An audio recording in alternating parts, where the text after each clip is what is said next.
నామములో మీ అందరికీ కూడా నా యొక్క హృదయపూర్వక వందనాలు తెలియజేస్తున్నాం. దేవుడు ప్రేమించి 2022 సంవత్సరం జనవరి నెల యొక్క లాస్ట్ పరిశుద్ధమైన దినం. ఈ దినములో దేవుని యొక్క నామమును కనపరచడానికి ప్రభు మనకిచ్చినటువంటి సమయాన్ని బట్టి దేవునికి మనము కృతజ్ఞతాస్తుతులు చెల్లించవలసినటువంటి వారమై ఉన్నాం. దేవుని యొక్క మాటల్లోనికి మనం వెళదాం.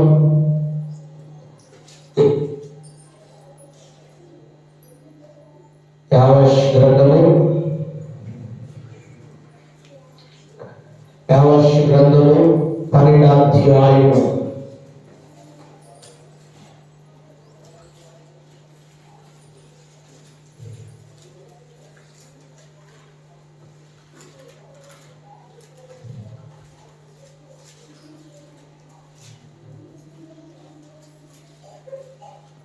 12వ అధ్యాయం చదువుకుందాం. కాబట్టి నీవు నీ దేవుని తట్టు తిరుగువలెను, కనికరమును న్యాయమును అనుసరించుచు ఎడతెగక నీ దేవుని యందు నమ్మికయించుము. చాలు. దేవుని యొక్క మాటలు మనందరి కొరకు దీవించి ఆస్వాదించి మహిమ నడిపించుగాక. ఆమేన్. ఇక్కడ చదవబడినటువంటి లేఖనంలో నీవు నీ దేవుని తట్టు తిరగవలెను.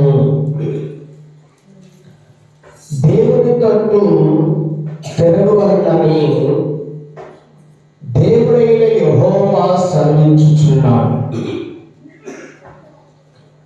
ఆనాడు యాకోబును దేవుడు ఎంతగానో బ్రతిమలాడుతున్నాడు. యాకోబు మరి తన తల్లి గర్భంలోనే ఉన్నప్పుడు తన అన్నయ్యైనటువంటి యాశావుతో పెరుగులాడుతూ ఉన్నాడు. తర్వాత ఆస్తి తీసుకొని తల్లి చెప్పినట్లుగా వెళ్ళిపోయాడు. మరలా దేవుని యొక్క ఆశీర్వాదం కోసం అన్య జనాంగము నుండి విడిచి తిరిగి వస్తూ ఉన్నాడు. వస్తున్నటువంటి సమయంలో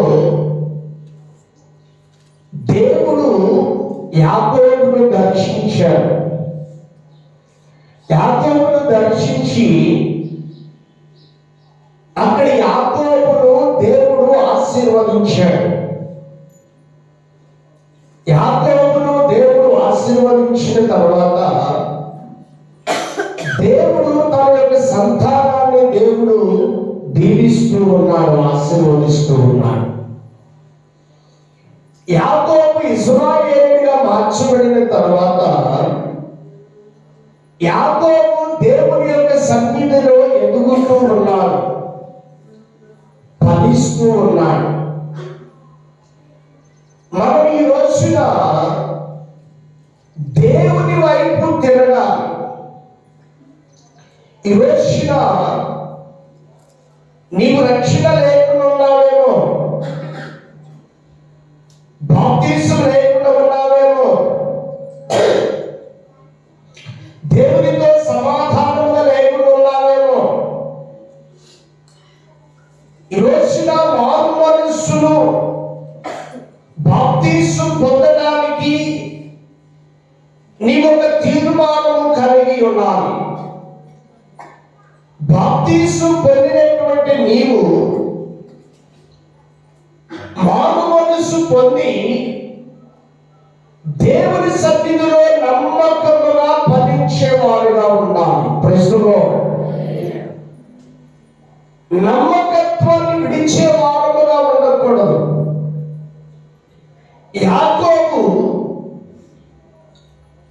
తన యొక్క నమ్మకత్వాన్ని విడిచిపెట్టలేదు. ఈ లోకంలో ఎన్నో శ్రమలు వచ్చినాయి, కష్టాలు వచ్చినాయి, ఇబ్బందులు వచ్చినాయి. వాటి వైపు చూడలేదు, కానీ తాను నమ్మినటువంటి దేవునిని యాకోబు విడిచిపెట్టలేదు. దేవునికి స్తోత్రాలు. ఇక్కడ నీవు దేవునికి దూరముగా ఎక్కడైనా ఉన్నావేమో, ఏ విషయంలోనైనా దేవునికి దూరముగా ఉన్నావేమో, ఇప్పుడు ఒక టర్న్ పాయింట్ ప్రభువు మనకు అనుగ్రహిస్తూ ఉన్నాడు. ఆత్మీయ జీవితంలో నీవు ఎదగాలని, నీవు ఫలించాలని, ఎడతెగక దేవుని యందు నమ్మిక ఉంచాలని ప్రభు అయినటువంటి యేసుక్రీస్తు ప్రభువు వారు కోరుకుంటూ ఉన్నారు. దేవుని బిడలమైనటువంటి మనము ఈ లోకంలో జీవిస్తున్నటువంటి జీవిత కాలంలో మనకు అనేకమైనటువంటి శ్రమలు రావచ్చు, కష్టాలు రావచ్చు, ఇబ్బందులు రావచ్చు. కానీ దేవుని సన్నిధిని ఏమాత్రమును కూడా విడవకూడదు. యాకోబు బేతేలులోనికి వెళ్ళేవాడంట. దేవునికి స్తోత్రాలు. యాకోబు దేవునిని దర్శించుటకు దేవుని మందిరములకు వెళ్ళేటువంటి వాడు. దేవుని మందిరములో మనం నివసించాలి. పరిశుద్ధమైనటువంటి దినాన్ని ప్రభు ఎంతో ఘనముగా మనకి ఇచ్చాడు. ఘనముగా దీనిని ఆచరించాలి, ఘనముగా ఆచరించాలి. ఈ రోజున ఒక ప్రత్యేకమైనటువంటి దినం. మనము దేవుని మందిరములో నివసించేటువంటి దినం, ప్రభుతో సహవాసం చేసే దినం, ప్రభు సన్నిధిలో మనము కోరుకునేటువంటి దినం. అందుకంటున్నాడు చూద్దాం ఒక మాట.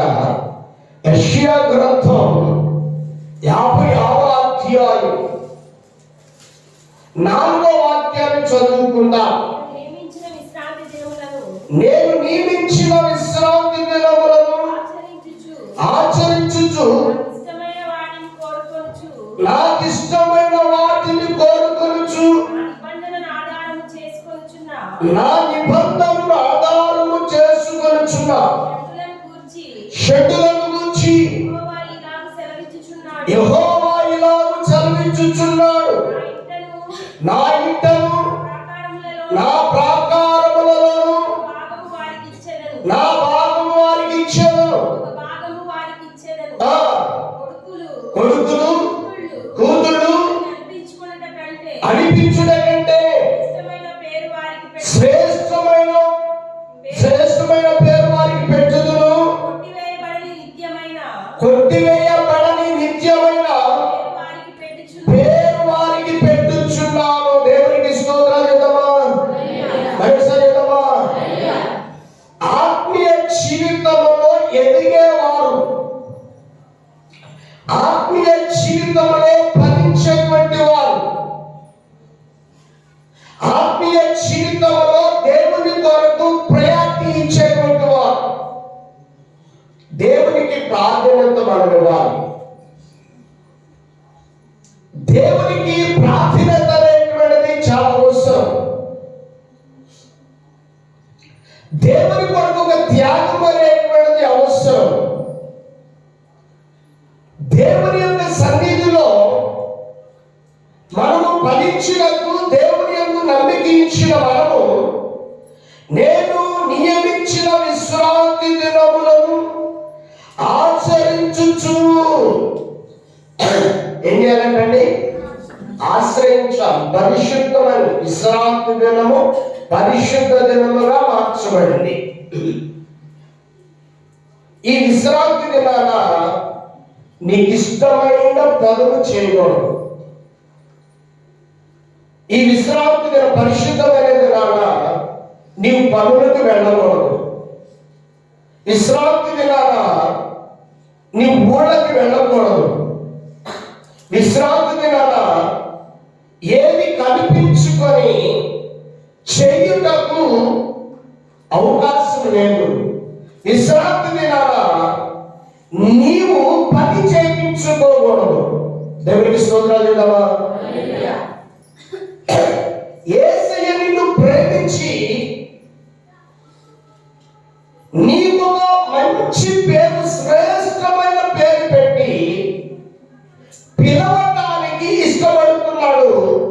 పిలిపించుకోవడానికి మనము ఆత్మీయ జీవితంలో ఎదిగి ఫలించేవారుగా ఉండాలి. దేవుని యందు నమ్మికించిన నీవు, నమ్మకము కలిగిన నీవు, మృతులలో నుండి తిరిగి లేచినటువంటి దేవుడు నిన్ను కూడా మృతులలో నుండి తిరిగి లేపి ఉన్నాడని విశ్వసించిన నీవు పరిశుద్ధమైన దినాన దేవుని మందిరములో నివసించాలి. దేవునితో సహవాసం చేయాలి. దేవుని మందిరంలో నీవు నివసించినప్పుడు దేవుడు నిన్ను ప్రత్యేకించడానికి ఇష్టపడుతున్నాడు. అందుకంటే నాకు ఇష్టమైన వాటిని కోరుకొనుచు. ఏం కోరుకుంటారట? ఇష్టమైన వాటిని దేవుని యొక్క నుండి కోరుకునేటువంటి ఈ ప్రత్యేకమైన పరిశుద్ధమైన దినం. ఈ దినాన మనం దేవుని సన్నిధిలో దేవునికి ఇష్టమైనవి నీకు ఇష్టముగా నువ్వు కోరుకున్నప్పుడు, అది ఇక్కడ అన్నాడు, నా నిబంధనను ఆధారము చేసుకొనుచున్న చెండులను గూర్చి. చూసారు, ఈ రోజున పరిశుద్ధాత్మ దేవుడు ఇష్టపడుతూ ఉన్నాడు. దేవుని యొక్క కార్యం ప్రేమైన వాడుగా దేవుని యొక్క సన్నిధి ప్రతి ఒక్కరూ కూడా విశ్రాంతి దినం, పరిశుద్ధమైన దినాన దేవుని మందిరంలో తప్పక కూడుకోవాలి. ఆ రోజు రూపాయి సంపాదించడానికి ఇష్టపడదు. ఒకవేళ రూపాయి సంపాదించడానికి నీవు ఇష్టపడినట్లయితే నువ్వు జేబులో వేస్తావు. జేబుకి ఏమవుతుందంట? కన్నం పడుతుందంట. నువ్వు సంపాదించేటువంటి ఈ రోజు 1000 రూపాయలు వస్తే నీకు 10,000 పోతాయి. ఏదో సంపాదిస్తున్నావు అనుకుంటావు, పై నుండి వేస్తుంటే కింద నుండి పోతూ ఉంటాయి. నిజంగా నా దేవుడు గొప్పవాడని నువ్వు విశ్వసించినట్లయితే, నమ్మినట్లయితే ఆ దేవునికి ప్రాధాన్యత ఇస్తావు. దేవునికి స్తోత్రాలు. ఆత్మీయ జీవితంలో ఆత్మలో వర్ధిల్లాలి. దేవుని యొక్క సన్నిధి, యాకోబు దేవుని సన్నిధిలో ఎదుగుతూ ఉన్నాడు, దేవుని సన్నిధిలో ఫలిస్తూ ఉన్నాడు. ఈ రోజున తన సంతానము ఫలిస్తూ ఉన్నది. నీవు ఫలించేటువంటి వారిగా ఉండాలని యేసుక్రీస్తు ప్రభువు వారు ఇష్టపడుతున్నాడు. ఇక్కడ అంటున్నాడు, ప్రేమ వలన దేవుని తట్టు తిరుగువలెను, కనికరమును న్యాయమును అనుసరించుచు ఎడతెగక దేవుని యందు నమ్మికయించుము. చూడండి, ఎవరు చదవండి? కనికరము కావాలంట. ఏం కావాలండి? కనికరము కావాలి. రెండవది న్యాయము కావాలి. మూడవది అనుసరించాలి. దేవుని యందు ఆత్మీయ జీవితంలో మనం ఎంతగా ఫలించగలుగుతున్నాం? నువ్వు ఫలించాలంటే నువ్వేమి చేయాలి? చూద్దాం, కీర్తన గ్రంథం, పరిశుద్ధ గ్రంథంలో నుండి కీర్తన గ్రంథం 5వ అధ్యాయం 3వ వచనం చదువుకుందాం. యెహోవా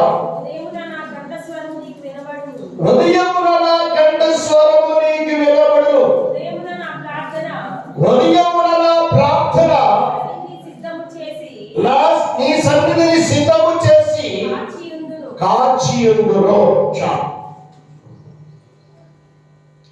ఇక్కడ చదవబడినటువంటి లేఖనంలో యెహోవా ఉదయమున కంఠస్వరము నీకు వినబడనివ్వు. ఎవరికి వినబడాలంటండి? దేవుని స్తోత్రాలు చెప్తారు. ఎవరికి వినబడాలంట? యెహోవాకు వినబడాలి. ఎప్పుడు వినబడాలంట? ఉదయకాల సమయంలో. ప్రతిరోజు కూడా దేవుని సన్నిధిలో నీ కంఠస్వరము సర్వశక్తి కలిగిన దేవునికి వినబడాలి. దేవునికి స్తోత్రాలు చెప్తామా? ఒక ఆయన గారు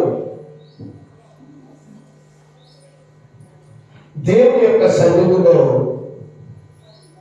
ప్రతిరోజు కూడా ఉదయం పూట లెగిసి ప్రార్థన చేస్తూ ఉండేవాడు. చాలా చిన్న పిల్లవాడు,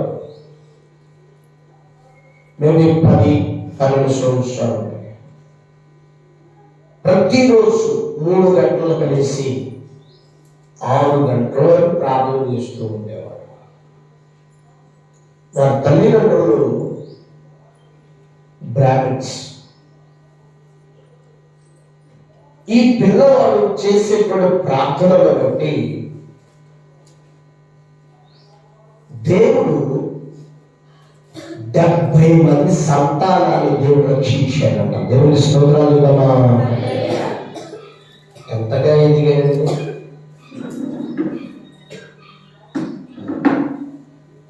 ఎంతగా ఫలించాడు?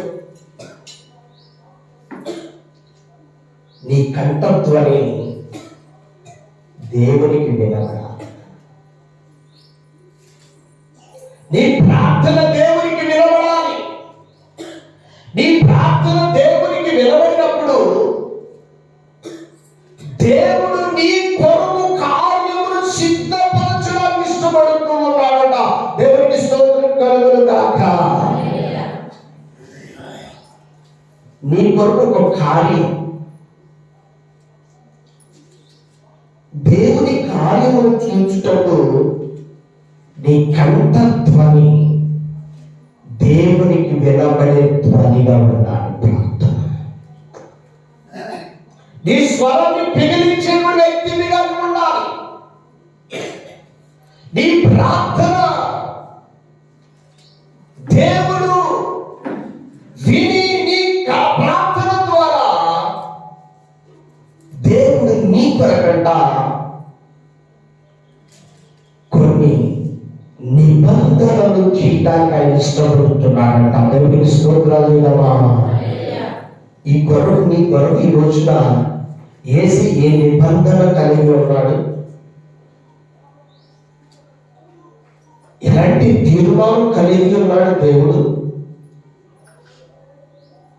అందుకని చూద్దాం సామెతల గ్రంథం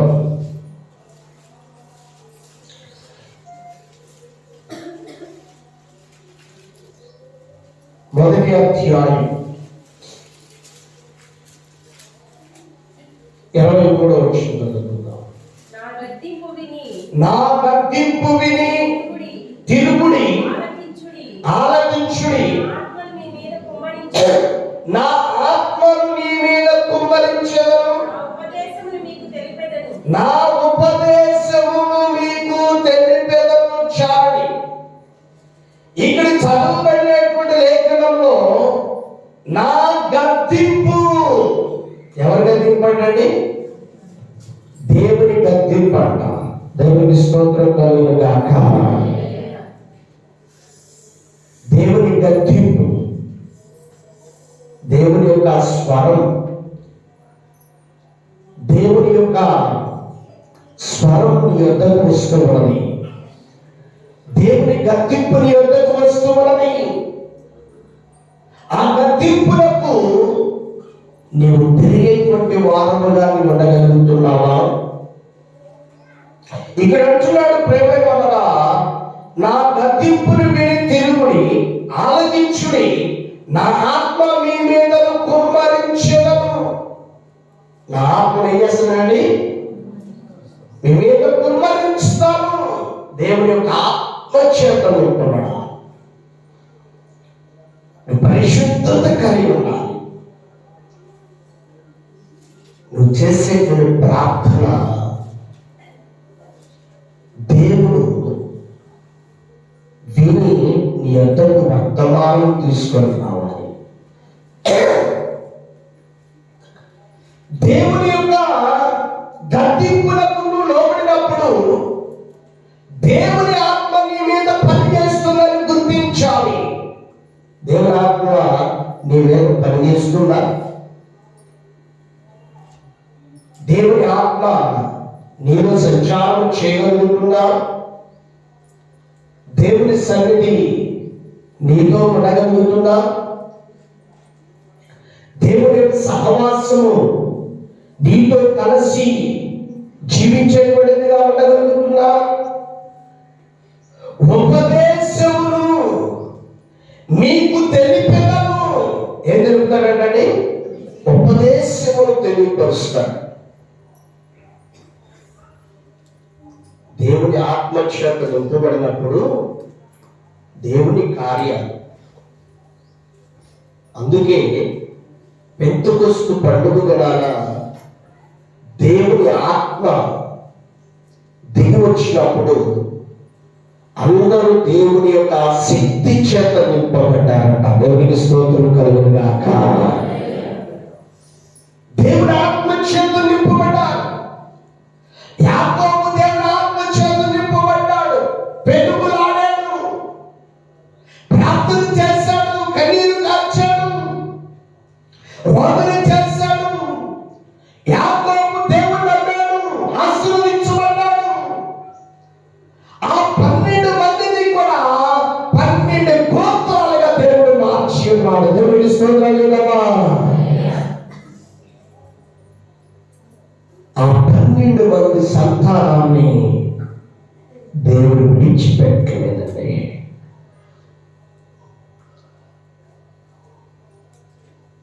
యాకోబు దేవుని నమ్మాడు.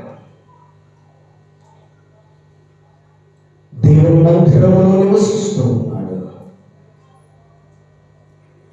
దేవుని యొక్క కనిపెట్టేవాడిగా ఉన్నాడు.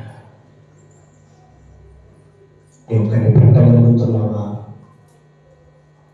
ఉపదేశంలో ఆయన నీకు తెలియజేసేటువంటి పరిశుద్ధాత్మాభిషేకంతో నింపబడ్డావా? దేవుని స్వరాన్ని వినేటువంటి, దేవుని గద్దింపులకు లోబడేటువంటి, దేవుని యొక్క వాక్కుకు భయపడి మారు మనసు పొంది బాప్తిసం పొంది దేవుని సన్నిధిలో ఎదిగేటువంటి బిడ్డగా నువ్వు చేయగలుగుతున్నావా? అప్పుడు సహోదరి సహోదరుడా, యేసయ్య గద్దింపు నీ దగ్గరికి వస్తుంది. నీవు లోబడేటువంటి వారిగా ఉన్నప్పుడు దేవుడు నిన్ను ఆశీర్వదించడానికి ఆయన ఇష్టపడుతున్నాడు. అందుకంటున్నాడు. చూద్దాం, యెషయా గ్రంథం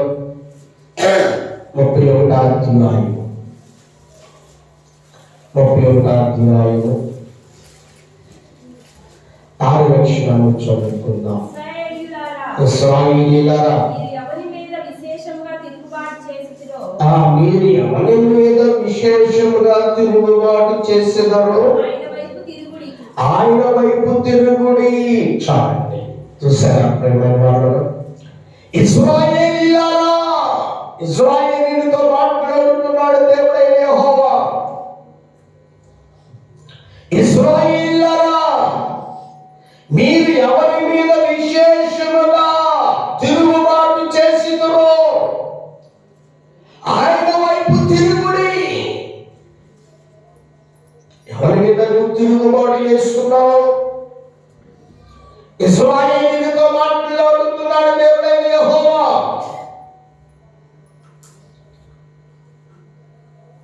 నీవు తిరుగుబాటు జీవితాన్ని వదిలివేయాలి. ఇశ్రాయేలీయులకు తిరుగుబాటు జీవితాన్ని వదిలివేస్తూ ఉన్నారు. ఇశ్రాయేలీయులు తిరుగుబాటు జీవితాన్ని వదిలివేశారు. ఇశ్రాయేలీయుల ప్రార్థన విన్నాడు. ఇశ్రాయేలు దేవునితో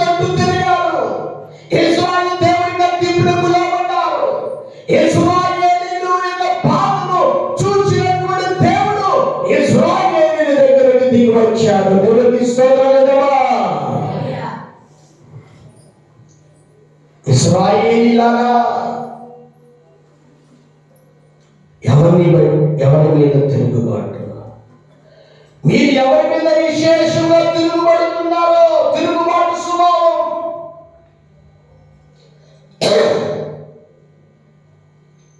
వారి నుండి, ఆ తిరుగుబాటు స్వభావం నుండి ఇంకెంతకాలం రక్షించబడి ఉంటారు? ఇంకెంతకాలం బాగుపరుచుకోవాలని ఉంటారు? ఇంకెంతకాలం అండి? ఇంకెంతకాలము దేవుని యొక్క సన్నిధిలో ఫలించలేక, దేవుని సన్నిధిలో ఎదగలేక, దేవుని సన్నిధిలో వర్ధిల్లలేక, ఆత్మచేత నింపబడలేక ఎంతకాలం అలా ఉంటావు? నీ తిరుగుబాటు స్వభావం ఎక్కడుందో దానిని ఒప్పుకొని విడిచిపెట్టాలి. యాకోబు విడిచిపెట్టాడు స్వభావాన్ని, తిరుగుబాటు స్వభావాన్ని విడిచిపెట్టాడు, పాపపు స్వభావాన్ని విడిచిపెట్టాడు. విడిచిపెట్టాడు కనుకనే యాకోబుని దేవుని జ్ఞాపకం చేసుకున్నాడు. దేవునికి స్తోత్రం చేద్దామా? దేవుని జ్ఞాపకం చేసుకున్నాడు. ఈ రోజున తిరుగుబాటు స్వభావం విడిచిపెట్టాలి. యేసయ్య కొరకు కనిపెట్టాలి. అందుకని చూడండి, కీర్తన గ్రంథం 27వ అధ్యాయము 14వ వచనాన్ని చదువుకుందాం. యెహోవా కనిపెట్టుకొని ధైర్యము తెచ్చుకొని నీ హృదయమును నిబ్బరముగా ఉంచుకొనుము. యెహోవా కొరకు కనిపెట్టుకొని ఉండము చాలండి. ఇక్కడ కీర్తనకారుడు దావీదు మాట్లాడుతున్నటువంటి మాట, యెహోవా కొరకు కనిపెట్టుకొని ఉండము. ఎప్పటి వరకు కనిపెట్టాలండి? ఈ లోకంలో జీవించినంత కాలం కూడా ఆయన ఎదుట నమ్మిక ఉంచాలి. దేవునికి స్తోత్రం కలుగునుగాక. నమ్మకత్వం తప్పిపోకూడదు. యెహోవా కొరకు కనిపెట్టుకొని ఉండాలి, కనిపెట్టాలి. ఆయన చేసేటువంటి కార్యాల కొరకు కనిపెట్టాలి, ఆయన చేసేటువంటి అద్భుతాల కొరకు కనిపెట్టాలి, ఆయన చేసేటువంటి మహత్యాల కొరకు, కార్యాల కొరకు కనిపెట్టాలి. నువ్వు కనిపెట్టగలుగుతున్నావా? నిబ్బరము కలిగి ధైర్యము తెచ్చుకోవాలి. నిబ్బరం నీలో ఉందా? ఎంతకాలం కనిపెట్టాలని తిరుగుబాటు స్వభావం ఉందా? కాదు కాదు. ప్రభు తన కార్యములు నెరవేర్చేంత వరకు కూడా, ఆయన రాజ్యములో ప్రవేశించేంత వరకు కూడా మనం కనిపెడుతూనే ఉండాలి. ఆయన కార్యాలు చూస్తూనే ఉండాలి. దేవునికి స్తోత్రం కలుగునుగాక. ఈరోజు ఆయన కార్యం, అందుకే పేతురు యోహాను అంటున్నారు, రాత్రంతయు ప్రయాసపడితిమి. కనిపెట్టారు. శాపం ఒక్కటైనా దొరికిద్దాం, ఒక్కటైనా దొరికిద్దాం, ఒక్కటైనా దొరికిద్దాం.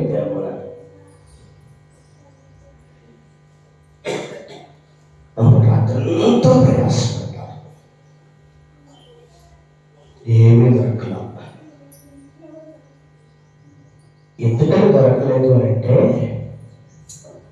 వారు యేసు కొరకు కనిపెట్టలేకపోయారంట. దేవునికి స్తోత్రం కలుగునుగాక. నువ్వు గుడ్డివాడి వారికి ఎంత కాలం నువ్వు ప్రయత్నాలు చేసినా, దేవుని ఆత్మ లేకుండా నువ్వు ఎంత పని చేసినా, దేవుని సన్నిధిని విడిచి నువ్వు ఎంత ఏది చేసినా అది నీకు ప్రయోజనం లేదు. యెహోవా కొరకు కనిపెట్టి నిబ్బరము కలిగి ధైర్యము తెచ్చుకొని ఆయన గురి వైపు నువ్వు చూడగలిగితే, ఆయన కొరకు కనిపెట్టగలిగితే దేవుడు నిన్ను ప్రత్యేకించి జీవించడానికి ఇష్టపడుతున్నాడు. దేవుని స్తోత్రం కలుగును గాక. యాకోబును ప్రత్యేకించిన దేవుడు, ఎఫ్రాయిమును ప్రత్యేకించిన దేవుడు, ఆయన నిన్ను ఈ రోజు ప్రత్యేకించి శ్రేష్టమైన పేరుతో నిన్ను పిలుస్తున్నాడు. అదే వచనమా, శ్రేష్టమైన పేరు. దేవుని బలం కలిగి ఉండాలి, ధైర్యం కలిగి ఉండాలి, దేవుని ఆత్మ కుమ్మరింపు కావాలి. రాత్రంతయు ప్రయాసపడ్డారు,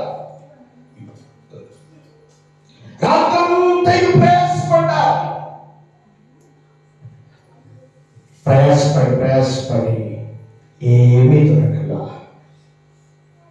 యేసయ్య ఎప్పుడైతే ఆ నావల ఎక్కాడో విస్తారమైన చేపలు పడ్డాయి. దేవునికి స్తోత్రం కలుగును గాక. ఈ రోజున యేసు యొక్క ఆత్మ నీలో పనిచేయగలిగితే, నువ్వు ఒట్టివాడిగా ఉండి మారవచ్చు లేక బాప్తిస్మం లేక నువ్వు ఎంత ప్రార్థన చేసినా ఫలితంలో నీకు రాదా. నువ్వు బాప్తిస్మం పొందాలి. నీ పేరు కొత్త పేరు పెడుతున్నాడు. ఎంతకాలం మారు మనసు లేక, ఎంతకాలం బాప్తిస్మం లేక, ఎంతకాలం దేవునికి దూరంగా ఉంటావు. ఒక ఆమెగా చెబుతుంది, అయ్యా పొందుతానయ్యా, మా బాప్తిస్మం తొందరగా ఉందయ్యా, పొందుతానయ్యా పొందుతానయ్యా పొందుతానయ్యా. సంవత్సరాలు గడుస్తున్నాయి కానీ మానవస్తో బాప్తిస్మం పొందట్లా. సంవత్సరాలు గడుస్తున్నాయి, సంవత్సరాలు గడుస్తున్నాయి. నీలాంటి వారు ఒకరు వెళ్ళి ఆంటీ ఎందుకని బాప్తిస్మం పొందడానికి అంత వెయిట్ చేస్తున్నావు అంటే, అమ్మయ్య ఇప్పుడే తొందర ఉంది, ఇప్పుడు నేను బాప్తిస్మం పొందాననుకో నేను ఎందుకు దూరం అవుతానో తెలుసా, సినిమాలకు దూరం అయిపోతా, సీరియాలకు దూరం అయిపోతా, నేను పూజ విగ్రహాలకు దూరం అయిపోతా, మరి నా బంధువులు వివాహాలకు దూరం అయిపోతా, అన్నిటికీ దూరం అయిపోతా. అవునండి, నిజమేనే. ఇన్నిటికి దూరమవుతున్నాను చాలా గ్రహించామంటే నేను గ్రహించలేకపోయాను. అందుకే తిక్కల పిల్లలు నేను అందుకే బాప్తిస్మం ఉంటానండి. అంటేను అప్పుడు ఏమంటుంది, అది చాలా చక్కగా గ్రహించావు, కానీ ఒకవేళ నువ్వు చచ్చిపోయావు అనుకో, ఇప్పుడు ఎక్కడికి వెళ్తావు? అమ్మాయి ఆ మాట అన్నమాటమ్మా, నా యేసయ్య నాకు తెలుసు ఇంకా ఆశపడి చేస్తాడు. నువ్వు ఎంతకాలం బతుకుతావండి? అమ్మాయి 45 సంవత్సరాలు ఉన్నాయా, బైబిల్ ప్రకారం చేసుకున్నా ఇంకొక 30 సంవత్సరాలు బతుకుతాయి కదా.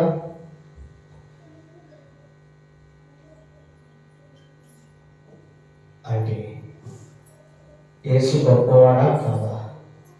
అమ్మా, మా దేవుళ్ళ కంటే ఎంతో గొప్పవాడమ్మా. మరి గొప్పవాడన్న సంగతి తెలిసి వీటిని ఎందుకు వదిలివేయలేకపోతున్నావు అంటే, ముందుగా అందుకని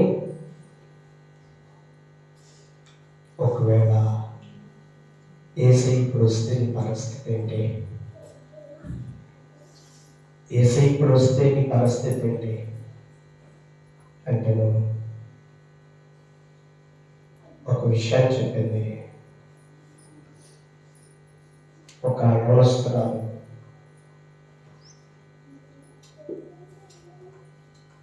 తల్లిదండ్రులతో చెప్తుంది, అమ్మ నేను బాప్తిస్మం పొందుతానంటే తల్లిదండ్రులు ఇప్పుడే బాప్తిస్మం, ఇప్పుడే రక్షణ కష్టించేశారు. ఆ పిల్ల ఏడ్చి చూడడానికి ఏమో తెలుసా, ఆ డాడీ మమ్మీతో, మమ్మీ డాడీ నేను బాప్తిస్మం పొందకుండా చనిపోతే మీరే కారకులు అని చెప్పేశాను. వారానికి పాపకి ఇప్పుడు వచ్చేసి ఇప్పుడు ఆమె గుండె ఆగిపోయింది, చనిపోయింది. ఆ విషయాన్ని ఆంటీ తాను పంచుకున్నదానికి ఆమె ఇప్పుడే వస్తానమ్మా, ప్రార్థనలో కూర్చుంటానమ్మా, రక్షించబడతానమ్మా, వారసుకుంటానమ్మా, బాప్తిస్మం పొందుతానమ్మా. నాకు ఇప్పుడు తెలిసి వచ్చిందమ్మా, ఇవన్నీ ఇప్పుడు వ్యర్థమేనమ్మా. యొక్క యుగాలు జీవించేటువంటి రాజ్యం సంపాదించుకోవాలి అని చెప్పేసి ఆమె ప్రార్థనలో కూర్చోడానికి దేవుని సన్నిధికి వచ్చింది. ఈరోజు ఎంతకాలం నీవు తిరుగుబాటు శుభం కలిగి ఉంటావు, బాప్తిస్మం కూడా దేనిని వదిలివేయలేకపోతున్నావు. దేవునితో సహవాసం కలిగి ఉన్నావా? దేవుని సన్నిధిలో నీవు ఉండగలుగుతున్నావా? దేవుని సన్నిధిలో ఎదగలుగుతున్నావా? దేవుని కృప కొరకు పాత్రలుగా చేయగలుగుతున్నావా? యాకోబు తన జీవితాన్ని మార్చుకున్నాడు. తన సంతానానికి దేవుని ఆత్మచేత పునాది వేశాడు. దేవుని సన్నిధిలో నువ్వు ఏ పునాది వేయగలుగుతున్నావు? దేవుని సన్నిధిలో ఎదిగేటువంటి అనుభవం నీలో ఉందా? నీ పాపమును ఒప్పుకొని దేవుని సన్నిధిలో ఎదిగేటువంటి మనసు నీలో ఉందా? యాకోబు నమ్మకముగా దేవుని సన్నిధిలో ఎదుగుగా జీవించాడు. యాకోబు ఆశీర్వదించబడ్డాడు, యాకోబు దీవించబడ్డాడు. ఇక్కడ కీర్తనకారుడు దావీదు, యెహోవా కొరకు నేను కనిపెట్టుకొనుచున్నాను, ధైర్యం తెచ్చుకొని ఈ హృదయము ఎలా ఉంచుకోవాలండి? నెమ్మదిగా. ధైర్యం లేక చెడిపోతున్నామేమో, ధైర్యం లేక పాపానికి ఆహుతైపోతున్నామేమో, పిరికి వాళ్ళు ఉంటున్నామేమో. యెహోవా కొరకు కనిపెట్టగలిగితే చూడండి, పేతురు యొక్క నామం ఇంకేడు యేసయ్యా ఒక ధైర్యం వచ్చింది. అయినను నీ మాట చొప్పునవా వేయించున్నాను. దేవునికి స్తోత్రం కలుగుగాక. నీ మాట, దేవుని మాట విన్నారు, దేవుని ద్వారా దీవించబడ్డారు, శ్రేష్టమైన చెప్పబడ్డాయి, శ్రేష్టమైన ఆశీర్వాదం వచ్చింది. యాకోబు వలెను ఫలించడానికి ఇష్టపడగలుగుతున్నావా? యాకోబు వలె దీవించబడడానికి ఇష్టపడగలుగుతున్నావా? యాకోబు వలె దేవుని కృప కొరకు పాత్రలుగా చేయబడడానికి ఇష్టపడగలుగుతున్నావా? ఇక్కడ దావీదు దేవుని కొరకు కనిపెడుతున్నాడు, ధైర్యం తెచ్చుకున్నాడు, హృదయాన్ని ప్రేమగా ఉంచుకొని ఉన్నాడు. ఆయన వైపు గోరు నిలిపాడు. దేవునికి స్తోత్రం కలుగుగాక. ఈరోజు దేవుని యొక్క నమ్మక ఉంచాలి, నమ్మకంతో కలిగి ఉండాలి. ఆ నమ్మకం నీలో ఉన్నప్పుడు దేవుడు నిన్ను ప్రత్యేకించడానికి ఆయన ఇష్టపడుతూ ఉన్నాడు. ఒక చూద్దాం. యెహోవా వాక్యంలో యెహోవా వాక్యంలో 3వ అధ్యాయం 40వ వచనం చదువుకుందాం. మన మార్గం పరిశోధించి తెలుసుకొని యెహోవా తట్టు తిరుగుదము. చాలండి, చూసారా? మన మార్గములను ఏం చేయాలంట? మనము పరిశీలన చేయాలి. పరీక్షించాలి. పరిశీలన అనేటువంటిది చాలా అవసరం. పరిశీలన ఈరోజు మనం పరిశీలన చేయబోతున్నామా? దావీదు అంటాడు, నన్ను పరిశీలన చేసి పరీక్షించు ప్రభువా. మనం ఎక్కడ ఆయన తిరుగుబాటు చేసామో ఆయన సన్నిధిలో పరిశీలన చేసేటువంటి ఈ దినమున, ఈ సమయమున దేవుని సన్నిధిలో ప్రత్యేకించబడే వారు ఉండాలి. ఈరోజు నువ్వు పరిశీలన చేయగలుగుతావా? ఎక్కడ దేవునికి వ్యతిరేకంగా ప్రభా, నీ సన్నిధికి దూరం ఉన్నాను, నీ ఆత్మను పొందుకోలేకపోతున్నాను, నీ కార్యాలను చూడలేకపోతున్నాను, నీ మహిమ నేను పొందుకోలేకపోతున్నాను. యాకోబు చూశాడు, నీ ఆత్మను పొందుకున్నాడు ప్రభా. పెంతుకొస్తున్న దినాలలో 20 మంది నీ ఆత్మను పొందుకొని ఉన్నారు. ఈరోజు నీ ఆత్మను నేను పొందుకోవాలి. నీ ఆత్మ నా మీద ఉంచాలి. నీ పాపము ఎక్కడ తిరుగుబాటు, ఇశ్రాయేలు తిరుగుబాటు స్వభావాన్ని విడిచిపెట్టారు, దేవుని వైపు తిరిగారు. దావీదు దేవుని కొరకు కనిపెడుతున్నాడు. నీవు కనిపెట్టగలుగుతున్నావా? ఈరోజు దేవునితో సహవాసం కలిగి దేవుని సన్నిధిలో కనిపెట్టగలిగితే దేవుడు నిన్ను ప్రత్యేకించడానికి ఇష్టపడుతున్నాడు. దేవుని యొక్క మాటలు అందరి కొరకు దీవించడానికి నడిపించుగాక. ఆయన ప్రార్థన చేస్తున్నాం. 10 నిమిషాలు ప్రార్థన చేస్తున్నాం. అందరూ కూడా మోకాళ్ళ మీద నిలబడి 2 చేతులు ప్రార్థన చేస్తున్నాం.